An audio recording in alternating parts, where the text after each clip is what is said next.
Hi everyone. Thank you all for staying for the final session and for being here with me to the bitter end. I hope you've all had a fantastic week at Fluttercon. I know I have. It's been my first time attending and it's been really inspiring meeting all of you, and I almost can't wait to get back to work next week and start following up on everything that I've learned. Hopefully we can end on a high together and I can share something interesting with you today. So my name is Jen Merritt. I'm a product engineer at Esri, and Esri are the global leaders in GIS, or Geographic Information System software. ArcGIS being our products, and I'm here as the product owner of the ArcGIS Maps SDK for Flutter, or the ArcGIS Maps package on PubDev. So I'm going to be using this throughout my demos today, but I'm also here as a GIS and Flutter enthusiast, and hopefully something that's been touched on this week in terms of sort of collaborating and really trying to represent everyone who works in the geospatial world and spreading the power of some of these concepts. So just out of interest, I know I've already spoken to a couple of folks, but how many of you are already using or have used some kind of location or mapping package with Flutter? So a few hands. And has anyone actually used the ArcGIS Maps package? There is a hand. It's good. Okay, cool. So why GIS and Flutter? Well, the key really of GIS is integrating location data, so where things are, with information, so the kind of what of data, and using all this information and context to identify relationships that might exist. And mobile application development is a great place to be using GIS and geospatial capabilities, which we'll see through the presentation. And Flutter is a fantastic tool, of course, for achieving this cross-platform.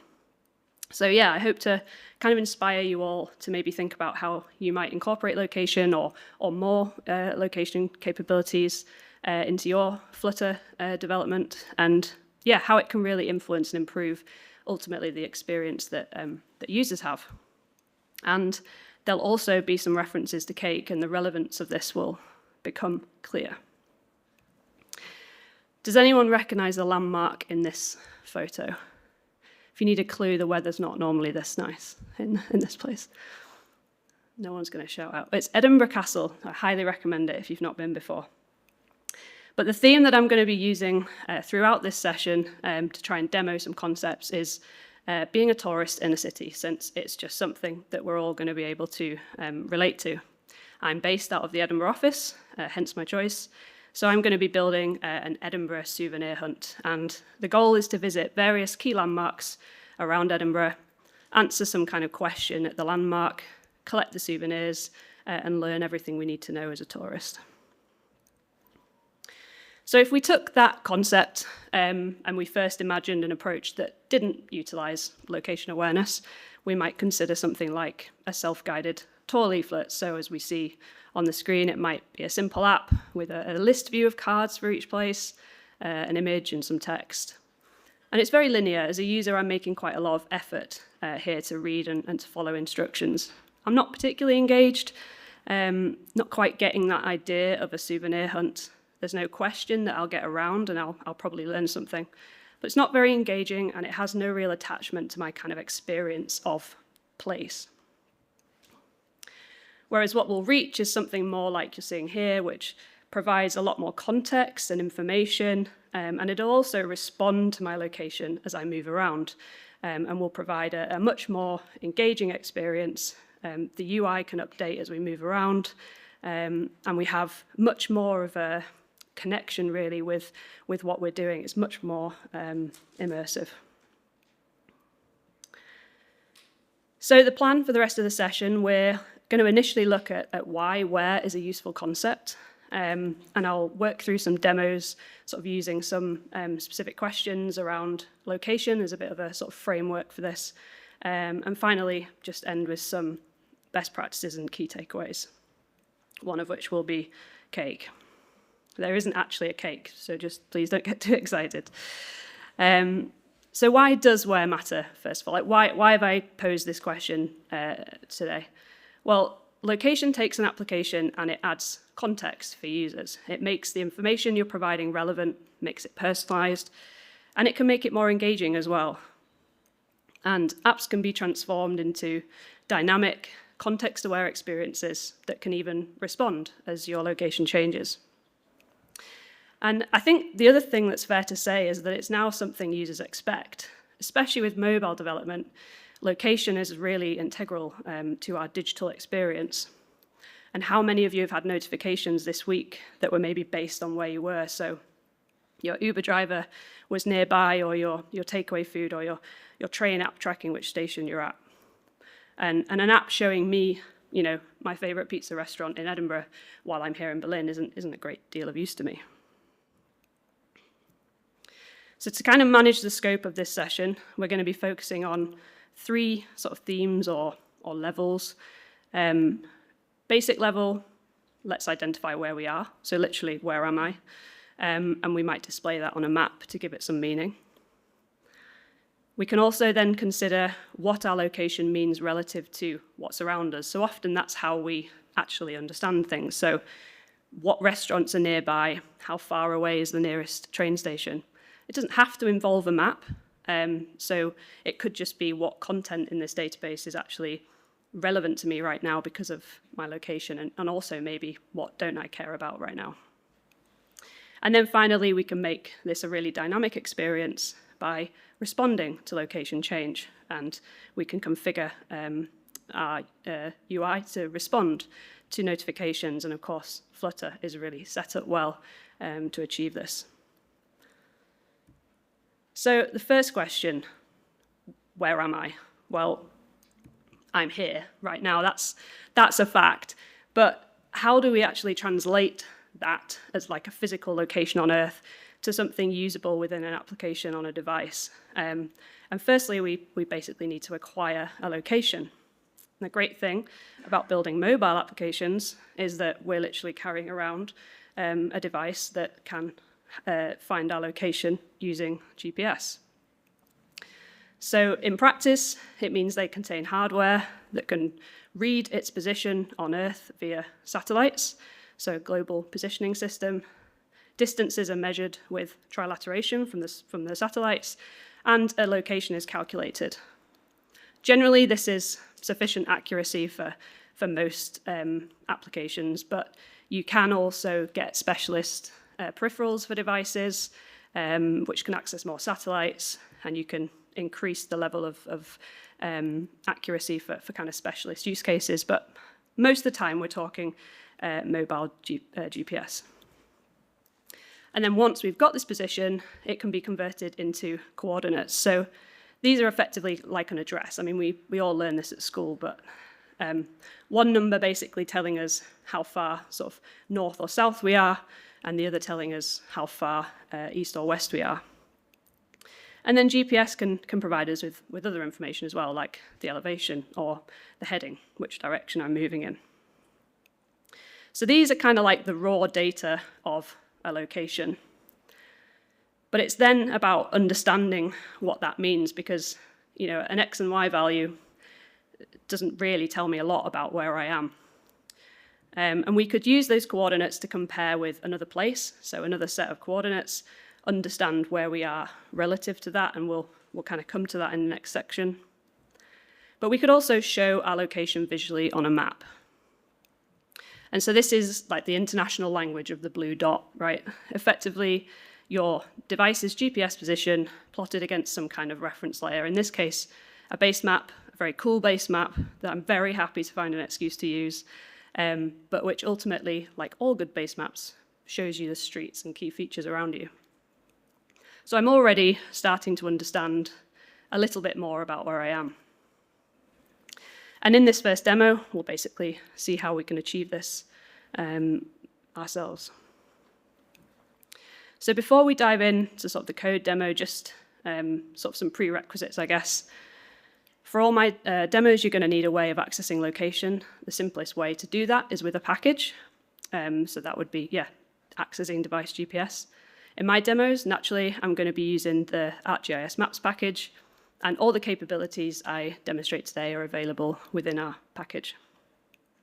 And then there's also additional services you can access as we start to bring in data later on. So for example, even the base map that we saw underneath the blue dot. And I'll be integrating with the ArcGIS location platform. Since the API calls I'll be using kind of utilize those services. And often for those kind of services, you basically need some kind of API key to kind of authenticate with those. And what I'll do is I'll call out when I'm using a service through the demos. One thing that I'm not going to cover in depth, but that is very essential to using location is around permissions. I've got limited time, and also there's already great content out there and documentation in the community. I know there was a recorded session last year that used Permission Handler, which is a great package. I've heard that mentioned this week as well. And there's also a blog on our developers blog, which I'll link at the end. So there's plenty of resources out there to assist you with this part, but yeah, you do need to configure device permissions, platform specific for iOS and Android, and then of course asking the user for permission, so the allow access dialog, where you can allow or deny, that we're all familiar with. And as well, if you want to make use of background location, so still retrieving location, even if the app is backgrounded on the device, this can be important if you're kind of managing your app in quite a dynamic way, responding to location, then you do have to handle additional permissions for that. And again, there was a session earlier today about that as well. So more great geospatial community content out there for some of these things. So basically I'm saying be a responsible app developer.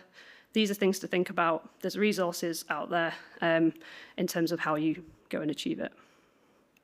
So let's move into this first demo. So we're going to be starting to build out this treasure hunt concept that I talked about earlier. And we can see that we've got this placeholder, and we're basically going to be replacing that with a map view widget in order to display a map. So if I add the ArcGIS map view widget to the widget tree, you'll see it imports ArcGIS Maps. And I now need to configure a controller provider. And this is going to enable us to make updates to the content of the map view widget.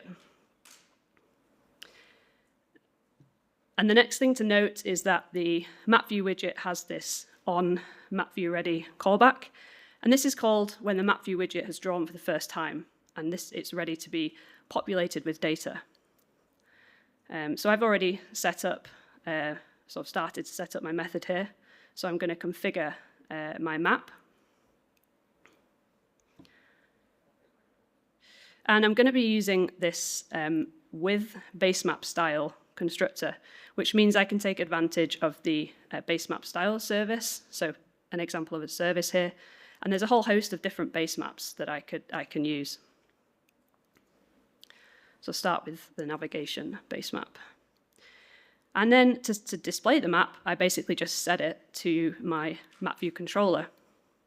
And then if I hot restart, so I need to hot restart in order to call that on map view ready function for the first time, you'll see we have a map, and I can interact with it as you'd expect.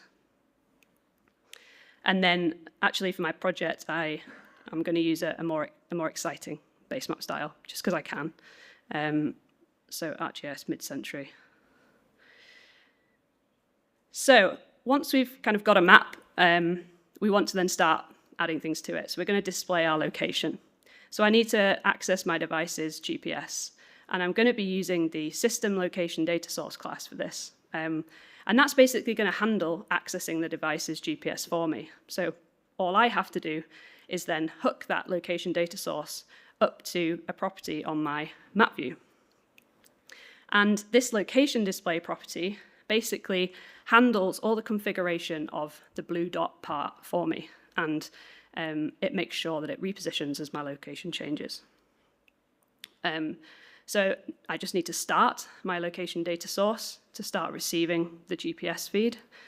And one best practice is that you only want to listen to location when you need it. So it's good practice to stop the location data source whenever you're not needing it, In this case, just for demo's sake, I'm calling stop in my dispose method, but it might be that you have buttons to control starting or stopping, whatever kind of makes sense in your app.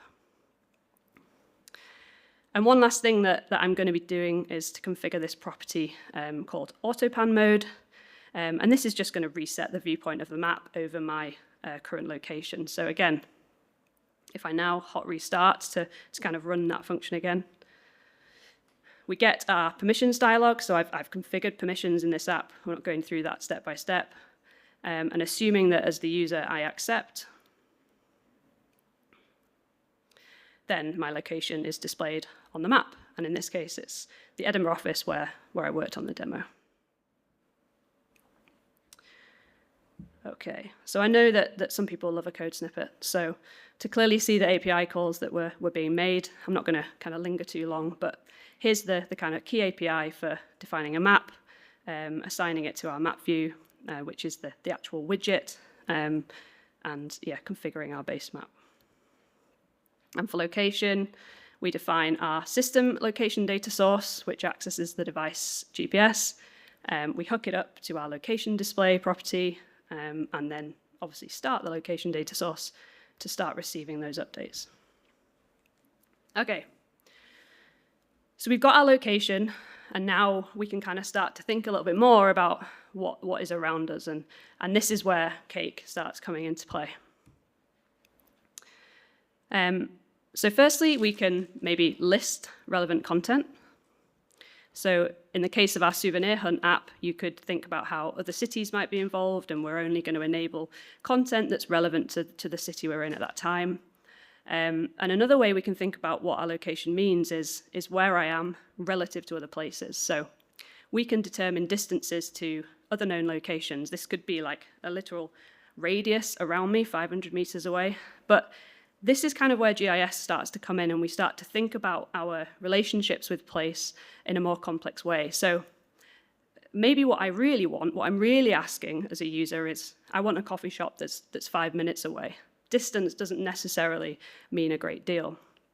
And while I do want to keep mentioning this, it doesn't need to involve a map, as you can see with the example. But maps do help us with visualizing and understanding these sorts of patterns and relationships. So I'm just going to give a couple of examples to dig into these. So here I've got a visual representation of a radius. So I'm here in the middle on the banks of the Thames in London, near the London Eye, and I've got a radius of 500 meters from me with some places to eat and drink. But is this radius actually useful for me in making a decision? You know, we've got this river here, which we're aware of because we can see it on the map. But maybe what I'm really asking is like, what's within a 5-minute, 10-minute, 15-minute walk? Because I may not have time to kind of cross the river or whatever. So this is where, again, that sort of GIS side comes into play. And you can start to use API calls to solve spatial problems and analyze as you make decisions. And whether that's a person making a decision using your app, or whether that's you making a decision about what to show as a developer. Implementation-wise, we're just talking API calls that you're making, and then under the hood, our package kind of is doing those calculations.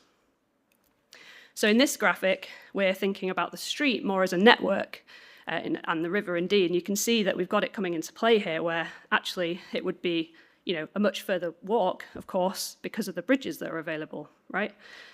It's more real, I guess. And we can add more data to this. So we could avoid certain areas. We could consider what's the most appropriate mode of travel. Maybe driving's more appropriate. If we're driving, maybe traffic becomes important.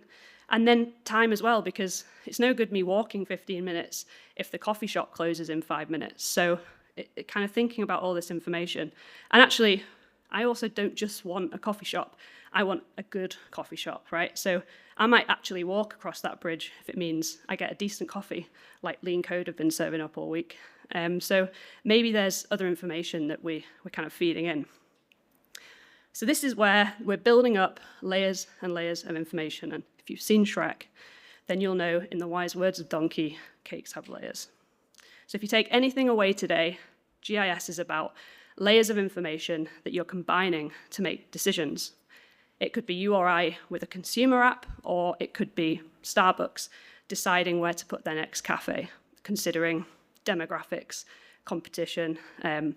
It could be disaster and relief planning, responding to emergency situations, land use and agriculture. There was a great presentation on forestry yesterday, delivery logistics. So yeah, maps can be a powerful way of visualizing data in space if it's relevant to your app.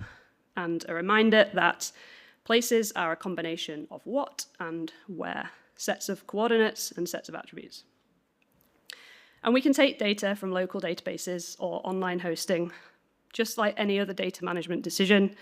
I'm not going into detail about data management today, but one thing as we do provide through our platform is different ways to host the data.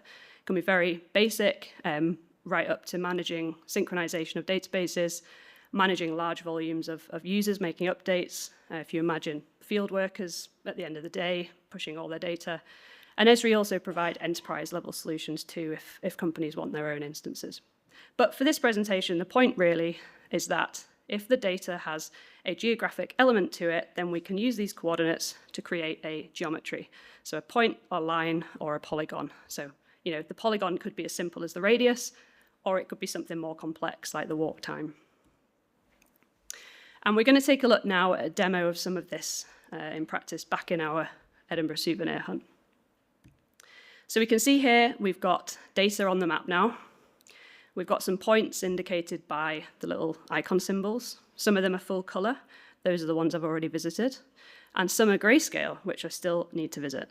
So in this app, I'm making use of graphics to display this data, or my landmarks. And I've created this graphics overlay, which I'm configuring in my on-map view ready method that we saw earlier. And I'm adding my graphics overlay to my map view controller. And then it's a case of adding a graphic for each of my landmarks. So here I'm getting a list of landmarks from a model that I've created. I'm feeding it from local data. Not going into the background of that. It's the same as any app management decision, right? Get your data. And then from that, we can use the geometry, which we get from the X and Y values to, or we get the X and Y values to create our geometry. We can create a symbol, and then we add those to the graphic along with some attributes as well. And to display that, we simply add it to our graphics overlay. And we can then make this more interactive. So we can react to taps on the graphics. So the ArcGIS Map View widget has this on-tap callback. And here I'm using this identify operation, and it's on my landmarks graphics overlay. And this means that I can use the tapped screen location and identify if there are any graphics at that location. So in this case, I'm just going to be printing the name of the graphic initially. So in the debug console, if I tap on a graphic, we'll see the name appear. And if I tap on the castle, we'll get the castle back. But of course, you could do more than just that. You could update some state. So it might be that I kind of somehow try to capture the graphic that I've tapped on. And now, this maybe does something to the UI rather than just printing out. And I mentioned that the use of location doesn't just need to be on a map. And in this case, I've also got a list view of my data. And I can order this data by proximity to my location. So in this case, I've got the kind of closer ones towards the top. And when you combine that with the symbology, I can see whether or not it's collected. So, Greyfriars Bobby is the closest not collected landmark to where I am right now. And another thing that we've talked about besides using our own data is sort of querying services. And I've got this coffee cup icon button, and I'm calling this query nearby places method. And in there, I've got a coffee graphics overlay as well, so same sort of structure. And we're going to query for coffee places near my location and display those on the map. So the first thing that I have to do is actually get my last known location so I can access that information at any point. And that, of course, is going to give me my X and Y coordinates.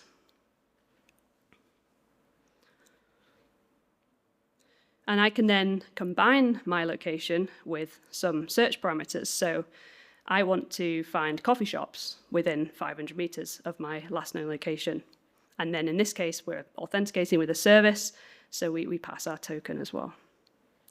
And then we build out our request. So I'm querying the places service. I'm performing a near point query. So in this case, it's just a straightforward radius around my location.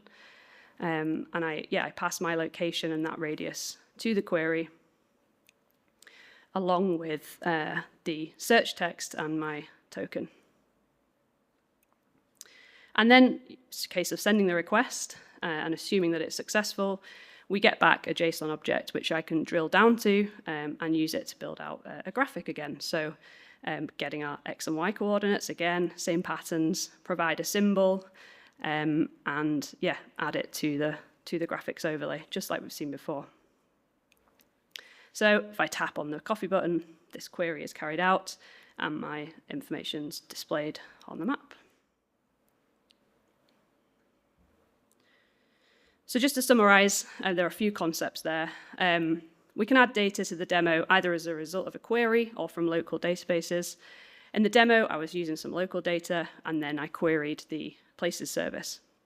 We can also interact with that data, and similarly, we can display UI elements that aren't necessarily on a map using that location data, like the ordering that I was talking about in the list view. And this is the kind of call. So you get back a distance between two places, and you could use that to sort your list or whatever it is you're trying to do. So all that data and context is relevant at the point at which your location's captured. Maybe that's enough. Maybe that's all you're trying to do. But to create a really immersive experience, we can listen and respond to location updates as it changes.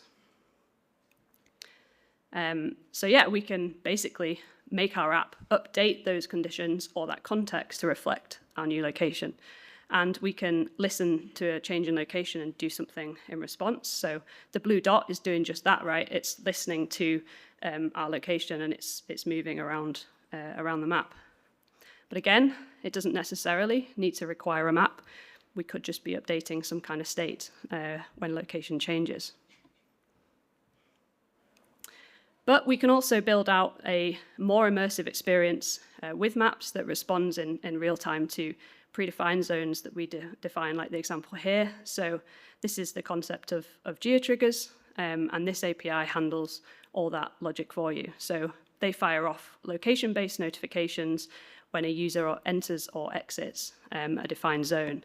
And for the souvenir hunt app, this is where it gets a bit more immersive, right? Because now I'm not tapping on the map. I actually have to go to the place for it to respond to me. And so it's much more tied into the whole experience.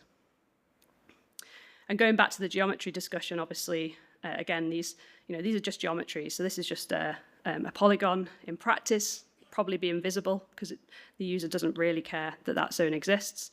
And then our landmarks are just those points. All right, so let's go into a code demo of how that is all set up. So this time, my location is moving. Or it will be moving if I play the video. And we're using a simulated location data source now, following a predefined path, which is really useful for testing for obvious reasons. So I've configured my geotriggers in the onMapViewReady callback so that they're set up and monitoring the location feed. And so as we watch the app, you'll see that as my location moves towards, we automatically now get our UI displaying, no interactions with the map. And then as we move away from that location, we're going to get a bit of a warning. So in the code, I'm defining my geotrigger, which in this case is a fence geotrigger, which combines everything we need. So firstly, we've got to define a location feed. So that is literally where our location data is coming from. In this part of the demo, I'm using a simulated location data source. In reality, it will probably be your system location data source.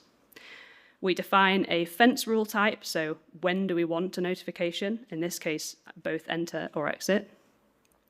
We're passing in our landmarks graphics and buffer distance as parameters, so this is saying I want that notification 30 meters around my landmarks. So once that's set up, we actually have to listen to these notifications. So we create a GeoTrigger monitor which emits events, and we can then use just a Dart async stream subscription to handle listening to the event once it's started. And then as these events start coming through our listener, I've got this method here that I'm handling once it's started. And from the event, I get this info object, which provides the data relevant to the event.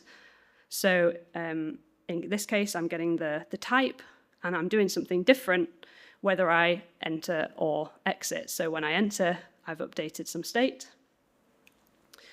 And then when I exited, I'm showing that dialog.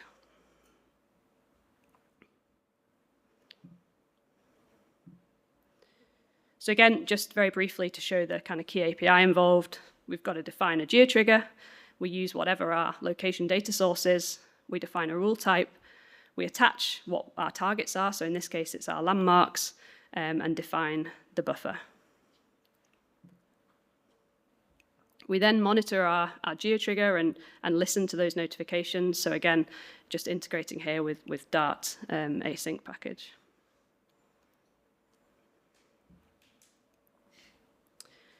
So what's next? Well, there's so much more that we could do with that app, and I hope that your imaginations are kind of running wild a little bit. And we could define routes, so we could do that using a routing service, and we have APIs to kind of manage that as well.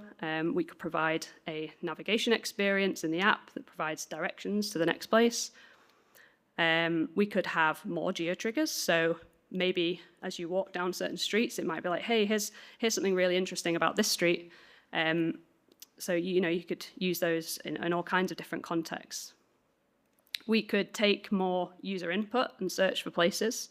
That might be part of the experience in the application. And then you could also integrate with more Flutter packages and device capabilities. So the geotriggers could be reading out from text-to-speech engine or navigation, or we could use push notifications if the app was backgrounded and we don't want people to kind of go too far off where they are. And then the other thing you can consider is whether this app needs to work offline. So in the case of our tour app, I mean, you're in the city, so you probably have connection, but maybe not everyone is able to use data roaming in another country or something like that. And we could make the map and data be available to download, and then GPS works offline. As long as it's got satellite signal, it'll work with your devices offline. We couldn't, of course, perform live queries to online services. We'd need to then be in a position to provision whatever data we need. But otherwise, the capabilities we've seen, would work without a network connection. And it's kind of best to think about this early in your planning so that you can be in a position to provision that data. And we design our Maps SDKs to support those offline workflows. And you can imagine with certain field work, and again, the forestry presentation yesterday, there are places in the world where you just don't have that connection.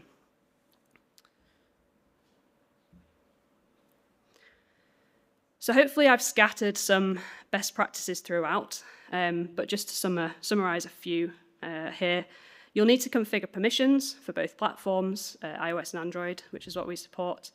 As I mentioned earlier, you'll need to also consider what you need for background location permissions. So something like geotriggers, you're probably more likely to need background permissions, and app stores will make sure that you're requesting those permissions from users. You can use simulated location for testing. So I can plot a specific route that's going to hit my geotriggers over and over again to kind of work on my UI. And in practice, as I said, you'll probably use that system location data source from the first demo, but we also provide the ability to create custom location feeds if you're feeding from some kind of custom device or have some kind of specialist use case. And another consideration really is only to be actively retrieving location if you really need to. So unnecessary tracking can also consume battery power, as well as wanting to be responsible with when we're using someone's location. So if you only need to capture location on app startup, then just do that. But if you have the tracking experience, make sure you have the ability to start and stop, and maybe you give the user the ability as well. And then more holistically, it's thinking about that kind of cake idea. So what information can you combine with locations to kind of solve these problems? And when you start visualizing things on a map as well, you maybe get answers you kind of weren't expecting. Again, going back to that walk time. So key takeaways, just to wrap up. I think users expect contextual real-time experiences. It's what mobile devices provide, right? It's kind of why we use them maybe. And there are different ways that we can consider integrating location. So do we just want to know where we are for some reason? But then maybe we can provide more information and context. Or maybe also we want to provide like a dynamic response as location changes. And I really think the kind of key takeaway is to just consider how maybe you could integrate location into your mobile applications or your customers, and how it could also benefit the user experience in the app. So that's all I got. Thank you very much for joining me today.